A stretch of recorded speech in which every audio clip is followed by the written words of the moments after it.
মাদারীপুরের রাজৈরে organic agro ফার্মে গবাদি পশুর খাবার চিটাগুড় তৈরির জন্য বানানো হয়েছে বিশাল আকারের লোহার কড়াই। এতে 10 টন অর্গানিক চিটাগুড় তৈরি হচ্ছে প্রতিদিন। ফার্ম মালিকের দাবি, গবাদি পশুর ভেজালমুক্ত খাবার তৈরির জন্য বানানো হয়েছে এই বিশাল আকারের কড়াই।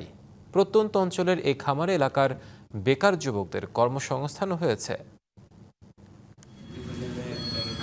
মাদারীপুরের রুবেল হোসেন 2025 সালে গবাদি পশুর জন্য ভেজালমুক্ত চিটাগুড় তৈরির উদ্দেশ্যে জেলার রাজৈর উপজেলার চুয়ারিবাড়ি এলাকায় 78% জমির ওপর নির্মাণ করেন অর্গানিক অ্যাগ্রো মাম কারখানা। কারখানায় চিটাগুড় জাল দেওয়ার জন্য তৈরি করেন বিশাল লোহার কড়াই। প্রতিদিন 10 টন চিটাগুড় উৎপাদনে 17 মণ জ্বালানি কাঠের পাশাপাশি প্রয়োজন হয় সার্বক্ষণিক 6 জন মানুষ।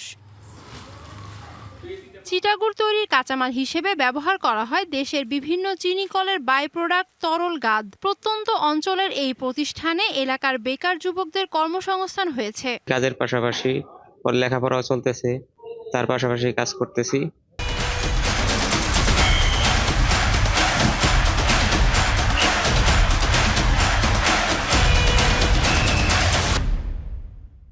ফ্যাক্টরি দেওয়াতে আমাদের কর্মসংস্থানের একটা জায়গা তৈরি হয়েছে।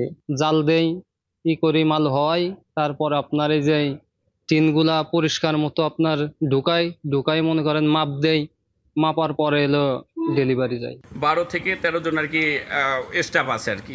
তারা এখানে আপনার কর্মসংস্থান তাদের হয়েছে এবং তাদের এখন আমার এখানে এমনও ফ্যামিলি আছে তারা অনেক দরিদ্র ছিল এবং তারা কিন্তু এখন আমার এখানে কাজ করে তারা স্বাবলম্বী এবং ওরা মোটামুটি খুব ভালোই আছে। চিটাগুড় উৎপাদনে সব ধরনের সহযোগিতার আশ্বাস দেন জেলা প্রাণী সম্পদ কর্মকর্তা। ওনারা যদি সরকারি আর্থিক সাপোর্ট দরকার পড়ে, আমি কৃষি ঋণ কমিটির সদস্য হিসেবে প্রস্তাব রাখতে পারি যে আমাদের একজন উদ্যোক্তা এরকম তৈরি হয়েছে, প্রাণী সম্পদের মোলাসেস তৈরিতে উনি ভূমিকা রাখতে পারে।